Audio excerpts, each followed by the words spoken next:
Have you ever had a gut feeling that someone didn't truly like you, but they smiled anyway? That uneasy tension you feel isn't paranoia. It's your instincts warning you. Most people will never outright tell you they dislike you. No, they'd rather wear masks grinning at your face while quietly hoping you fall. It's subtle. It's fake. And if you don't see the signs, you'll keep investing in people who secretly don't respect you. Let's expose the truth. This isn't about being bitter, it's about waking up. Because knowing who truly values you can save your energy, your confidence, and your peace of mind. 1. They always joke about your flaws. We all know that personte, one who always turns you into the punchline. Maybe it's your laugh, your walk, or that one mistake you made months ago. They brush it off with, "Relax, I'm just joking," but their humor always seems to cut a little too deep. At first, you might chuckle along, trying to be a good sport. That's what I did. I laughed when a friend poked fun at how I dressed, the way I spoke, or even the dreams I was chasing. But slowly, it got harder to ignore. The jokes always had a pattern. They weren't lighthearted. They targeted my insecurities, never my strengths. They made me question if I was truly respected, or just being used as a source of amusement. Here's the hard truth. These aren't harmless jokes. They're subtle weapons masked as humor, but aimed to weaken your confidence.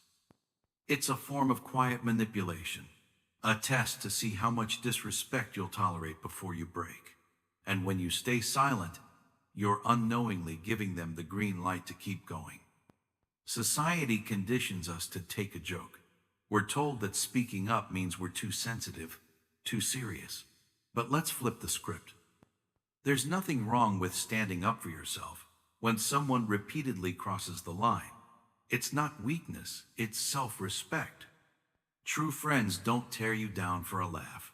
They don't need to mock your quirks or highlight your flaws to feel good about themselves. Real friends hype you up. They challenge you, yes, but in ways that help you grow, not shrink. When you allow someone to regularly make you the butt of the joke, you're allowing them to shape how others see you, and worse, how you see yourself. I learned that the hard way. I thought keeping the peace was more important than speaking up, but in reality, I was slowly compromising my own dignity. Eventually, I stopped laughing. I started pushing back. I'd say things like, "That wasn't funny," or "Why do you always say that?" At first, it was awkward. Some people backed off. Some got defensive. But it was a necessary shift. It forced them to reckon with the impact of their words, and it reminded me that I was allowed to demand respect. Here's your takeaway. Next time someone masks a dig as humor, pause. Ask yourself, is this really funny, or am I just used to being disrespected? If you feel that sting, don't brush it off. Speak up. Set the boundary. Because you deserve relationships where you're uplifted, not diminished. Section 2. They give compliments that sting like insults. Have you ever received a compliment that left you feeling more confused than appreciated? Like someone handed you a shiny gift, only for it to explode in your hands. That's what a backhanded compliment feels like. It masquerades as kindness, but underneath, there's a subtle dig designed to make you second-guess yourself. Imagine spending weeks pouring your soul into a project, finally proud of what you've achieved, only to hear, "Wow, this is actually really good for someone like you." It stings. You replay those last four words, "for someone like you." What does that even mean? That you're not normally capable? That your success is an anomaly? These compliments don't build you up, they carefully knock you down while pretending to lift you. They're toxic, insidious, and often come from people who feel threatened by your growth. When someone masks their criticism with praise, they're trying to maintain control. It's a power play. I see you rising, but let me remind you who you are. But here's the truth. Your worth isn't conditional. If someone says you're smarter than you look, or does the classic, not bad, for a newbie, don't just absorb it. Ask, what do you mean by that?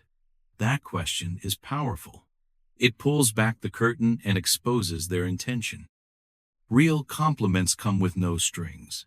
They don't confuse, they affirm. So, surround yourself with people who see your light and don't feel the need to dim it with backhanded praise. Section 3. They subtly exclude you from plans. Exclusion rarely starts loud. It begins in whispers, in events you hear about after the fact, in photos you weren't tagged in, and dinners you weren't invited to. The silence is deafening. You scroll through your feed and see your friends out at a concert you would have loved. No call, no invite. When you ask about it, the replies are always the same. It was last minute, or we figured you were busy. But here's the hard truth. If they wanted you there, they would have made sure you knew. Social exclusion is a quiet form of rejection, and it's intentional more often than we like to admit. It's how people distance themselves without confrontation. I've been there. At first, I brushed it off, gave them the benefit of the doubt. But after the third or fourth accidental omission, I realized it wasn't an oversight, it was a message. You're not a priority. Confronting this isn't easy, but it's necessary. Ask them directly, why wasn't I included? If their answer dances around accountability, you have your answer. The people who want you in their life make space for you. No excuses. Section 4. They're only busy when it comes to you. I've just been swamped lately, might be the most convenient excuse in the world. And while we all get busy, patterns don't lie. You text.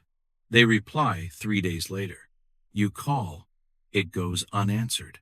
But then you see them grabbing lunch with mutual friends, posting stories from brunch or the beach. It becomes clear. They're not too busy. They're just too busy for you. This one cuts deep because it chips away at your sense of worth. You start wondering if you did something wrong. Spoiler, you didn't. People make time for who and what they care about. That's the bottom line. I once had a friend who seemed to vanish every time I reached out. Work, family, life, always an excuse. Until I saw that those excuses didn't apply to anyone else. That's when I stopped chasing. Because friendship shouldn't be a one-sided pursuit. If you're the only one making an effort, step back. Watch what happens. Often, nothing does. And that silence, that's your answer. Section 5. They avoid physical contact like the plague. Physical touch is one of the most instinctive ways we connect. A handshake, a hug, even a friendly pat on the back. These moments communicate comfort, trust, and openness. So when someone consistently avoids touching you while being tactile with others, it's not about being not touchy. It's personal. I had a colleague who would cheerfully hug everyone at the office, but with me, a stiff nod, maybe a distant wave. At first, I thought I was imagining it, but patterns don't lie. Avoiding physical contact is a way of maintaining emotional distance. It says, I don't trust you. I'm not comfortable with you. And that message, even if unspoken, hurts. If someone recoils from your presence while being warm with others, ask yourself why you keep trying to bridge the gap. Relationships require mutual openness. If you're the only one reaching out, both emotionally and physically, it might be time to stop. Section 6. They disappear when you need support. Nothing reveals the soul of a person like how they respond to your pain. When life crumbles and the lights go out, the ones who stay are your true people. The ones who vanish, they're tourists in your life. I remember a season when everything fell apart. I reached out to those I considered close friends. I didn't need grand gestures, just presence. A message, a check-in, anything. But the silence was loud. So busy. Crazy week. We'll call you soon. They never did. Support isn't about convenience. It's about loyalty. Anyone can celebrate with you in good times, but it takes character to sit with someone in their sorrow. When someone disappears during your storms, they were never anchored in your life to begin with. Let them drift, and instead, cherish the few who stay. They are your tribe. Section 7. They gossip about you behind your back. There are few betrayals more painful than realizing someone you trusted has been feeding your story to others, and not as support as entertainment. Gossip isn't innocent, it's calculated. When someone spreads your secrets, your flaws, or your moments of weakness, they're not just breaking trust, they're sabotaging you. I once confided in someone about a deeply personal situation. Days later, pieces of my story echoed back to me from unexpected places. Twisted, exaggerated, weaponized. That person hadn't just shared what I said, they rebranded it into something juicy. And worse, they did it under the mask of concern. I just thought they needed to know. No, they didn't. Here's the rule. If someone gossips to you, they'll gossip about you. Don't fool yourself. True friends protect your name in rooms you're not in. If someone can't be trusted with your absence, they don't deserve your presence. 8. They weaponize your vulnerability. There's something sacred about sharing your truth with another human being. When you open up, when you peel back the layers and let someone in, you're not just speaking, you're offering a piece of your soul. It's trust in its rawest form. But what happens when that trust is turned against you? When your vulnerability becomes ammunition? I've lived this. I once confided in a friend during one of the lowest chapters of my life, a period filled with doubt, heartbreak, and uncertainty. It took everything in me to speak those words aloud. I wasn't looking for solutions or sympathy, just someone who would listen and hold space. At first, they nodded, reassured me, and seemed like the kind of person anyone would be lucky to lean on. But then came the cracks. Subtle at first, a sly remark during a group conversation that sounded a little too specific, a knowing glance when others brought up something related, and eventually, the unmistakable betrayal. The very thing I had shared in private became public knowledge. That's the brutal truth about people who weaponize vulnerability. They listen, not out of care, but to gather material they can use later, especially when things turn sour. They act as emotional spies, storing your pain as potential power. Let's not sugarcoat it. This kind of betrayal cuts deeper than most. Because it doesn't just damage your trust in that one person, it makes you question whether it's safe to open up at all. You start building walls, doubting everyone's motives, and retreating into silence. But here's the deal. Your vulnerability is not a weakness. It's a strength, a rare courage in a world that often rewards masks over truth. So how do you deal with those who betray your openness? First, recognize the pattern. If someone has ever thrown your pain back at you in a moment of anger, or used your past mistakes to control or shame you, that's not a friend. That's a manipulator in disguise. Second, reclaim your power. Speak your truth with people who earn it, who prove through consistent actions that they value your heart, not just your stories. And third, don't let one betrayal close your heart. Yes, guard it, but don't lock it away. There are people out there who will honor your pain with reverence, not use it as leverage. 9. They celebrate your failures more than your wins. Pay close attention to how people react when life hands you a victory. Do they cheer you on with genuine joy? Or do their smiles falter just slightly, their eyes flickering with discomfort? There are people who seem supportive until you start succeeding. That's when their true colors bleed through. They're the ones who are the first to text when something goes wrong, eager to check in. But when you achieve something, land a new job, finish a big project, reach a goal you've worked tirelessly for, suddenly they're quiet, absent, or vaguely dismissive. Must be nice, they say, with a forced laugh. You've always had it easier than the rest of us, they might add, under the guise of a joke. It's not that they openly root for your failure. It's more subtle, more toxic. They're addicted to imbalance. Your struggle makes them feel useful. Your pain puts them in a position of superiority. But your success? That disrupts the dynamic. That reminds them of where they aren't yet. And that they can't stomach. I remember once sharing a major life milestone with someone I thought was a friend.